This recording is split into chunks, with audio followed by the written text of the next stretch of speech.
Make the customer experience amazing first and worry about the profit later because it will follow. And that's super important just to make sure that you're giving that experience to the guest before you think about your ADR, as opposed to doing it the other way and then doing the bare minimum. And it will speak out really loudly to your brand.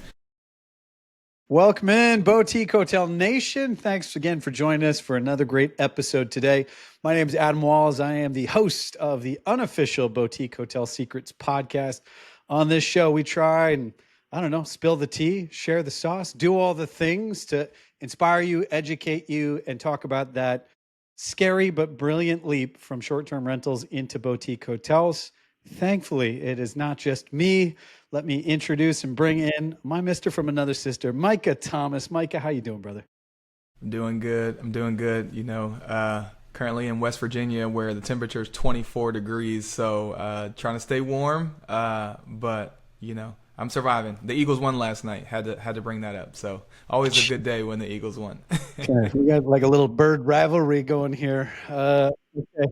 Amazing. And again, we're going to release this later, but we did get some early indications that the government might open up. So I don't know That's how really you're good feeling news for about us. some of like our deal in the macro. You feeling okay there?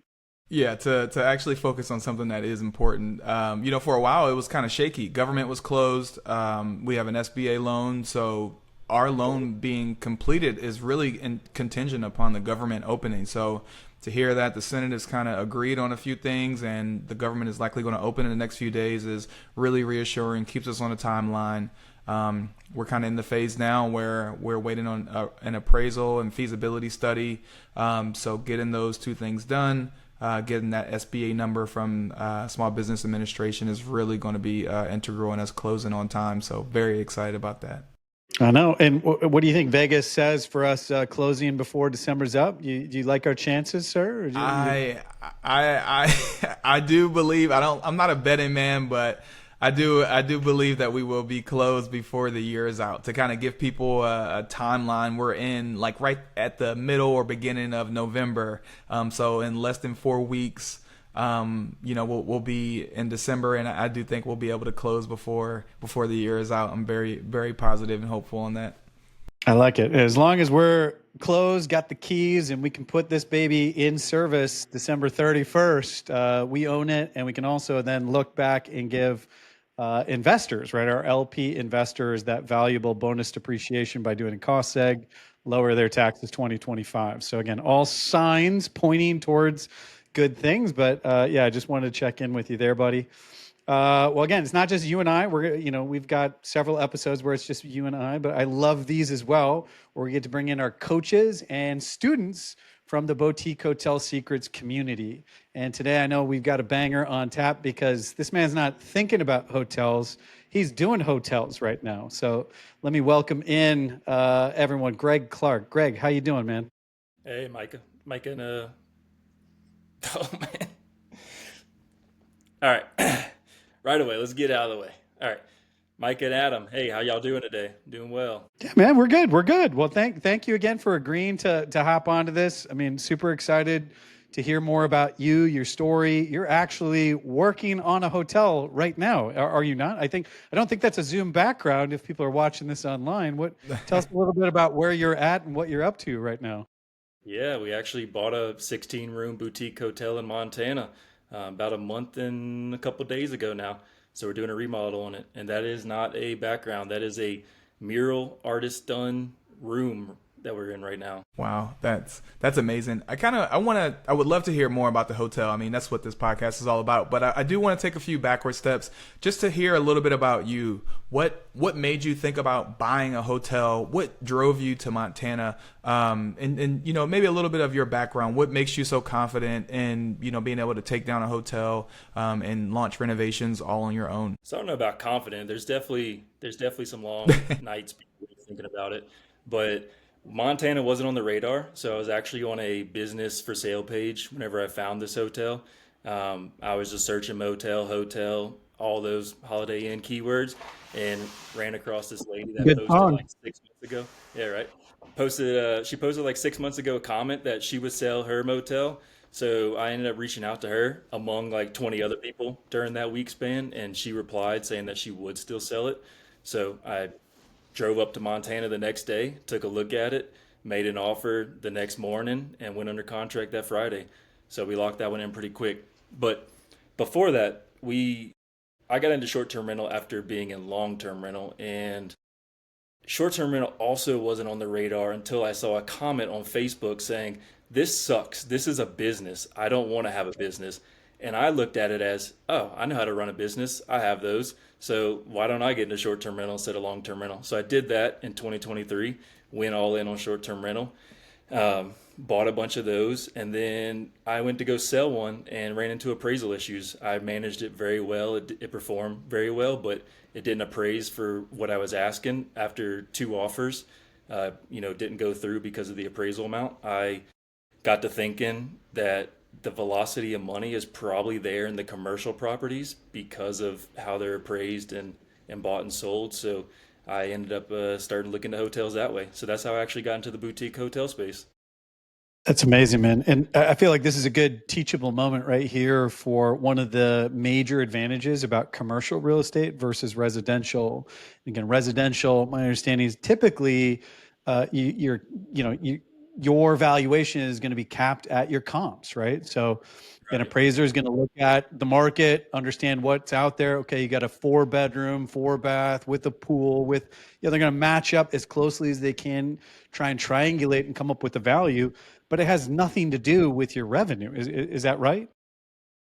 Yeah, that's actually the downside to it is that if you've got a 3-3 in a vacation rental market, your neighbor could be doing $60,000 in rentals and you could be doing 140,000. It doesn't matter when it goes time to sell because it's a residential, they're going to use that comp set and it's going to appraise for the 600,000 or whatever in that case. And that's a big problem whenever you're operating and spending a lot of time making sure it does the 140,000. It's annoying. It's frustrating to be able to not be able to get that cap rate difference selling it that way. So commercial space, which is the boutique hotels, makes a lot of sense in that way. Yep. Yeah, And yeah. And go ahead, Adam. no, yeah, go for it. Go for it. So I was going to say that's the beauty of commercial real estate as well. Like you said, you can really treat this asset like a business, and how well you do in your business really determines how much you can make from the sale of the property or the refinance, depending on what your strategy is. And with that being said, I wanted to ask a little bit more about your hotel in particular. Did you look at anything, any financials, P&L, recent years, tax statements, things like that when it came to analyzing your deal in Montana? And how much did any of that have influence on your actual purchase price and kind of how you structured your deal? So I purchased it what I would call from a distressed seller for one, that she was the only one managing it and she had been managing it herself for 11 or 12 years now. And that's from like 8 a.m. to 9 p.m., 7 days a week.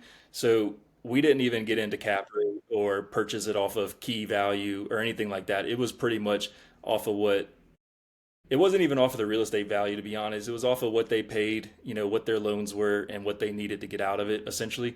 So, so some of that didn't really matter in that deal. But going through the analysis of it, we ran comps on AirDNA because I didn't have a CoStar account at the time. So I ran comps on AirDNA for like studios in the area, got an idea of occupancy rate just to make sure it pencil out, ADR, things like that. And then at that point, whenever I started talking to a bunch of lenders, I was actually sent a CoStar report, which was amazing because then I was able to see the key value, what they trade for, how long they sit on the market, all the data you get from the CoStar report, which really solidified, what we're doing here. And this town had a big flood in 2022. No one has flood insurance in Montana naturally, so it was a lot of not stuff being put back together. So I actually purchased this with 12 keys, but it has the ability to be 16 keys is what we're doing now with it. So purchasing at 12 keys, I did get the P&Ls. It grossed about 250 NOI, 120. So I was still purchasing it. I ended up purchasing it for 900,000. So I was purchasing it at like a 12 to 13% cap rate on that end with the 12 rooms. Just knowing that alone, 12 Amazing. rooms doing 120,000 NOI, you bring it to 16, essentially you could do 160,000 NOI. It makes a no-brainer already. You're already at a 20%. So with those things in mind, it was a pretty easy purchase to go ahead and move forward. Do you have some ideas of what you want this place to be doing, 3, 5, 7 years from now? Like, do you have projections about stabilized gross revenue and what you think maybe your expense ratios could be? Like, what does that look like kind of when you map out adding some capacity, so building some new rooms, and then obviously, giving the entire property a facelift. So you're not selling this for, I have no idea if this was $50 or $100 Hope bucks that's a not my night, Wi-Fi. but presumably, you're gonna like you're probably gonna bump that up a bit. Okay, so I lost you on some of that, but the adding the capacity. So yeah, we did have to do a bunch of projections and performas. So one of the struggles, as y'all know, is lending in a rural area, a nightmare.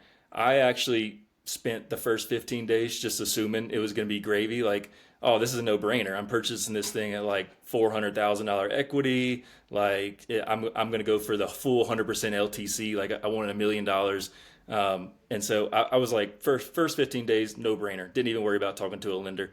Then I talked to a lender. Oh, it's no problem. We'll get you 95% LTC. We'll get you the $1 million. It's all good. And then he spent about 40 days to find out that, oh, well, we actually can't do that because of the population not meeting the 50,000 minimum people. And so here I am now. I only had a 60-day escrow. So I've got like 25 days left. So now the phone is like, who can give me money here?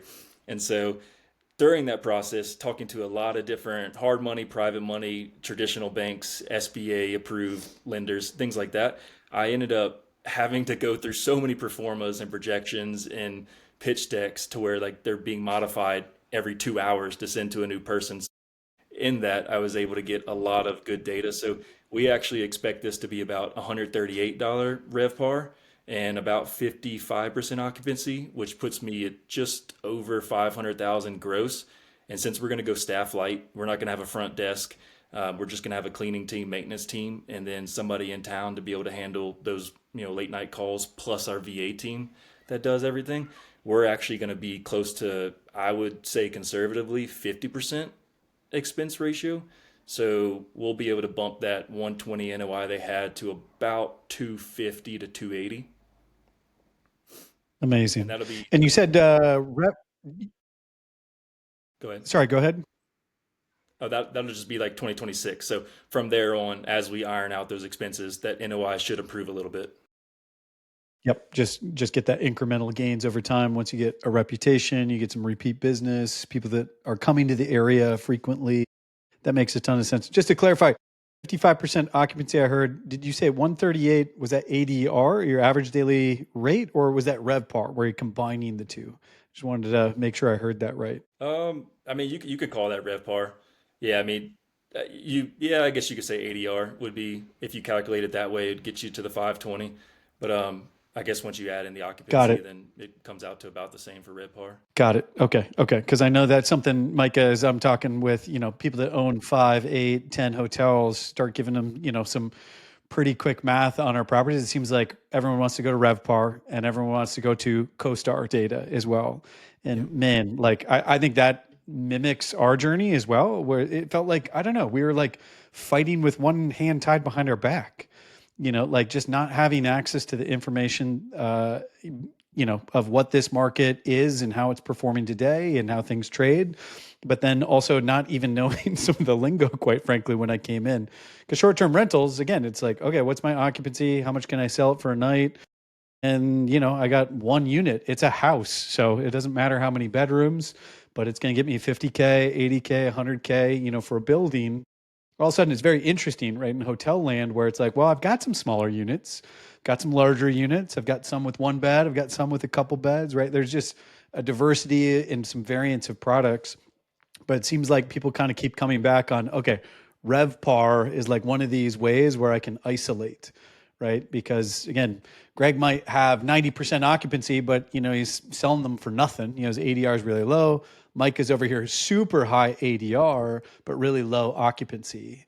And RevPAR again tries to kind of average out some of those, so we get that nice apples to apple comparison across hotel properties. So, anyways, I just wanted to clarify that point because it's in my mind. But Micah, where do you want to take us next? I know you always got like a list of questions and I do. I mean, you guys hit on some really good points, and I really want to circle back to, how you were able to acquire this property, Greg. And like you said, it's similar to what we're dealing with right now because you found a distressed property with a tired seller who was really just motivated to get out of the property, which is a great opportunity for you to step in and purchase this property at a discount.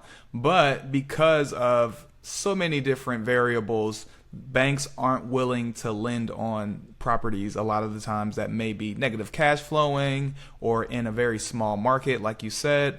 So what seems like an easy deal or a great deal for the buyer, us in that example, a lot of times the bank looks at that like a very high risk or something that they can't necessarily pull off. So I just wanted to highlight that and kind of give listeners an idea of what you may go through with a deal of a lifetime and how sometimes you may need to talk to several lenders. This may be private money. This may be hard money. This may be a bridge lender to get the deal done. And each lender you talk to will have a different criteria that you need to fulfill to get a loan from them.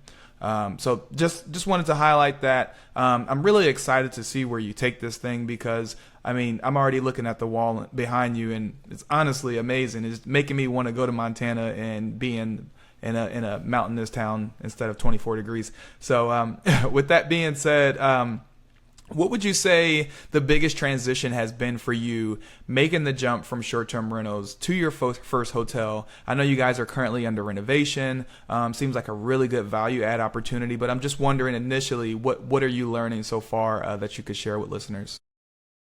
So to circle back to the question you asked a second ago, or that you mentioned, that there is a huge difference talking to like an LP about the numbers or the deal itself, because they typically care about the creativity or your excitement or your energy. Like that plays a lot into raising capital for an LP. When you talk to a bank, they don't give a shit. They want to know what the data is like, and they want to know you know how to read the data. And it's such a different world looking at the two, because like I was beating down everyone's door, like extremely passionate about this deal. Like, man, I see it, like it's here, like I see the deal. It's an Yeah. amazing Yeah. deal. Yeah. And they didn't understand. They're like, you may think that, but where are the numbers? And even writing out the numbers, again, if you're in a rural area, have a non-cash flowing property, all those things make such a difference to raising traditional capital or like a bridge loan. So people keep that in mind that, depending on who you're talking to, you really need to shift your focus. But back to the other question, it was about the renovation, correct? Like what was the question Yep. again? And just Like, really what have you learned so far just making that transition from short-term rentals? I think you pretty much explained one lesson. You have to speak to limited partner investors a lot different than you have to speak to the bank. But I'm just wondering, what other thoughts or ideas would you say come to mind when you think about making that transition from short-term rentals to boutique hotels?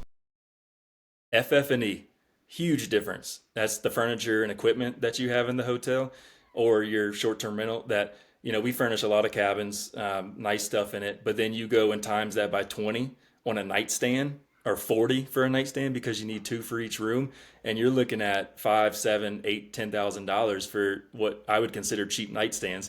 And so just making sure that if you're going to do performance, you budget for that renovation that correctly with that furnishings, and that you get hotel grade stuff, which isn't the same price as your STR grade stuff.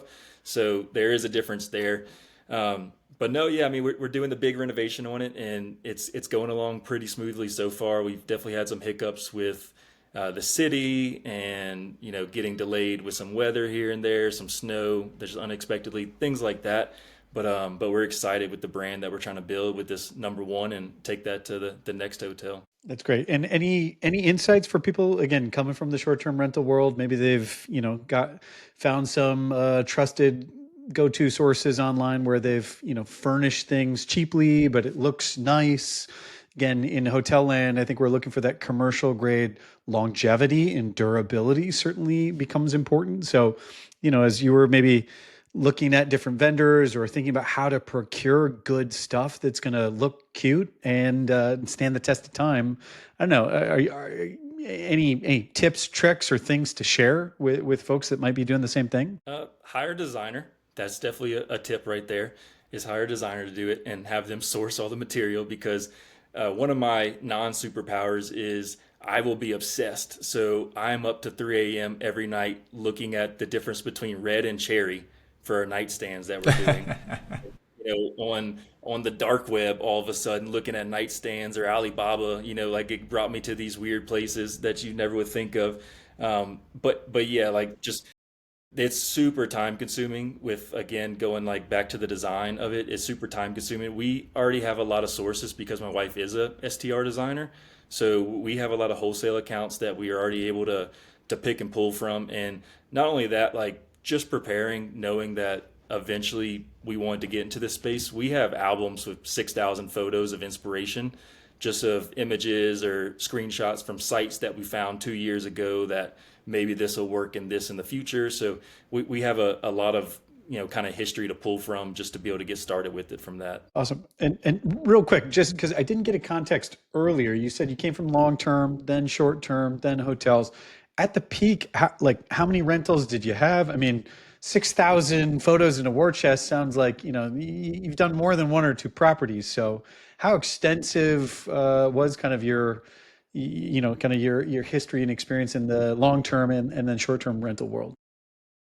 So got into the long term in 2020, and again with the getting into the short term, I only had probably maybe 8 long-term rentals at the peak, and quickly learned that I didn't want to be a landlord. Hate that. So I sold the majority of those whenever I learned that STRs like running a business. And to get to that point, like I've owned businesses, like brick and mortar businesses, for over a decade now. So like operating a business, having employees, P&Ls, and all those sort of back end stuff doesn't seem like a big task to me because I've been doing it for over a decade. And we actually, let me try to get rid of the glare. We actually in 2023 sold the majority of our long-term rentals and bought the first short-term rental, about two at one time, launched those, and then at the peak, I think we had 9 short-term rentals and a couple acreage land in different states to be able to build on. And then now we've sold the majority of that, and we're down to 5 short-term rentals. Wow. Wow, that's Yeah. amazing. I mean, Yeah. go ahead, Adam. That's crazy. No, I was just gonna say, was your businesses, were those also short-term rental or like were they real estate related or no, completely? Because I don't even know. Are you a dentist secretly, or are you like a brick mason? Like what did you do that brought you to the world of entrepreneurship, ownership, leading teams, having employees? Like it sounds like that might have been outside of real estate, if I'm hearing you right. Yeah, it definitely was outside of real estate. Real estate was never on the radar until around the COVID time because you start seeing all the Facebook posts and things like that of real estate builds wealth and that sort of stuff. So then I'm like, well, let's look into this. What is this about? But no, so I come from an entrepreneurial background. I've actually never had like a real job. I was a salesman at a dealership before I opened up my first company, and that's kind of how the entrepreneurship started. I was a salesman there. They did some things I didn't like. I walked away, took my last check, which was like $400, paid my half of rent, was left with $20 to my name, literally. Went to Craigslist before this whole marketplace world. We had Craigslist. And so I went to Craigslist and went to go buy a set of tires and found two. Drove to go get the 2 tires for $20. The amazing thing is the guy said, I don't know why, but God is telling me to give you these tires. And, I'm like 20 years old, 19 years old, don't really think anything of it. I'm like, oh, I appreciate it, man. And anyway, so I take those, sell those tires for $60, do that a couple times, move out of my apartment, move in with my mom at like 20 years old, start selling used tires under her carport, and took that to a storage unit, took it to one, store, opened up a chain of automotive accessory stores where we sold new tires, lift kits, wheels, and accessories, things like that. And then we got into some entertainment businesses I opened where we family entertainment centers, things like that. And then eventually got to the long-term rental. So that's kind of the journey of the entrepreneurship from there. Wow. I mean, you've continued to grow and kind of iterate and become even better. So that's amazing. I mean, who would have thought at 20 years old you'd be buying a hotel? I'm not going to ask how old you are on camera, but yeah, that's amazing to hear how far you've come. And I believe this is probably even the beginning. I'm sure you have lofty goals and you're well on your way. So just wanted to kind of commend you on your journey thus far. Also wanted to circle back to what you said earlier about hiring a designer, and I wholeheartedly agree. One thing that I am not skilled in is picking out two different colors, or how one color can either accent or really harm other features of a room and of a hotel. So hiring a designer to do sourcing is something that we definitely have done, and we really, I think, are grateful for our designer Courtney in that sense, because you said how you had 6,000 photos. She also makes Pinterest collages for fun in her spare time. So having somebody who specifically focuses on kind of the design aspect of the hotel, arguably one of the most important parts of a hotel, especially in this day and age where so many people are influenced by videos and pictures. You need that stuff to come out just perfectly. So just wanted to highlight that, and I also wanted to transition to the wonderful world of contractors. And I know you've had quite the experience as far as interviewing and shopping contractors and getting bids. So wanted to hear kind of your account on what that's been like up until the point of choosing a contractor to help renovate your property. Yeah, and I think I mentioned it to y'all before that y'all hit it on nail on the head in my opinion after like just having five contractors meet at once and let them fight to the death because it was extremely time consuming and y'all's hotel is so much bigger. So I can't imagine like if you had did this individually because I spent 7 to 8 hours per contractor walking the property. And after like the fourth contractor, 3 days into it, I'm like, man, I'm like so tired of saying the same tile color and things like that. Asking my wife to record me to just like let's just send this to them. We'll send the hour-long video to these people. Like I'm done. So y'all definitely did it right that way. I know there's different opinions on whether you should do that or not, but time consuming wise, like it was very time consuming dealing with that. And it we all most of our properties that we have, either long term rental, short term rental, or the hotel now, like they're all value add. Like that's I love doing the value add stuff. And so we work with a ton of contractors and have a decent idea of when someone's BSing or if something's super high or like being able to know the difference between what type of flooring and kind of talk some of their language. So that helps out a lot. But if not, you should probably get like a manager to help be that middleman between you as the hotel owner and the contractors walking it. But yeah, so it was a headache time consuming wise. We did and even just such a small area, there's not a whole lot of contractors to pull from.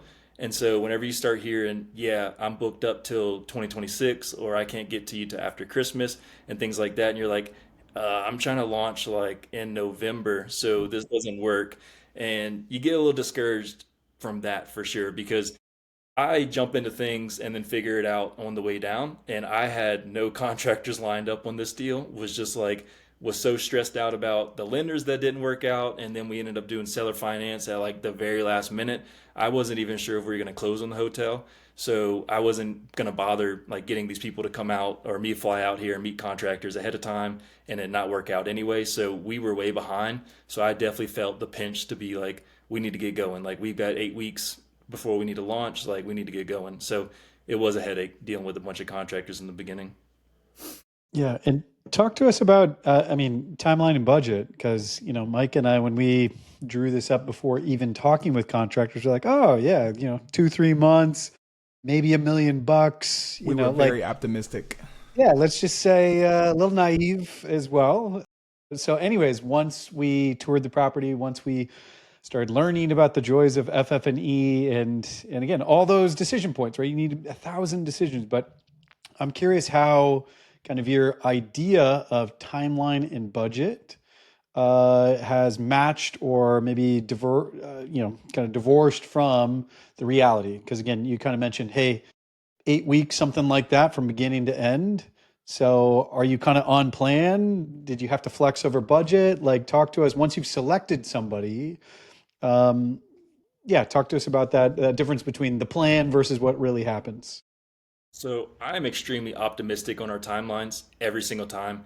There has never been a project that we didn't have the photographer scheduled and him showing up to where the floors weren't wet from the mop and like there was still another 2 weeks worth of work left. Like it is that because you can't time these sort of things and you don't want it to if you allow 2 weeks buffer, someone like a You'll contractor or take it. whoever we'll use that 2 weeks. So you really need to be, pushing the envelope every single day. And that's one of the things I know I do all the time is I'm always communicating with every single contractor, like, hey, where are we at on time? Is this taking longer than you thought? Are you ahead? Can you come in Saturday? Like, don't forget we're launching in 3 weeks. Those sort of having those sort of conversations to make sure they're on the same page, because some of them care and some of them don't, but the ones that care, they may just not know that you're, still pushing for that or whatever. So reiterating it makes a big difference. But budget wise, I thought we were going to have to compromise a lot because I based my budget off of just past experience with, expecting what the contractors were going to be. And then, like, we got here, we're doing custom build outs in every single room. I budgeted like 25,000 for it, or 30,000, and the first bid we got was like $125,000 for them. And I'm like, oh my goodness, help. And then like the paint, like we budgeted 30,000. The first quote I got was 85,000. So like everything was like extremely high, and I'm like, Oh my oh gosh. man, this is about to be terrible.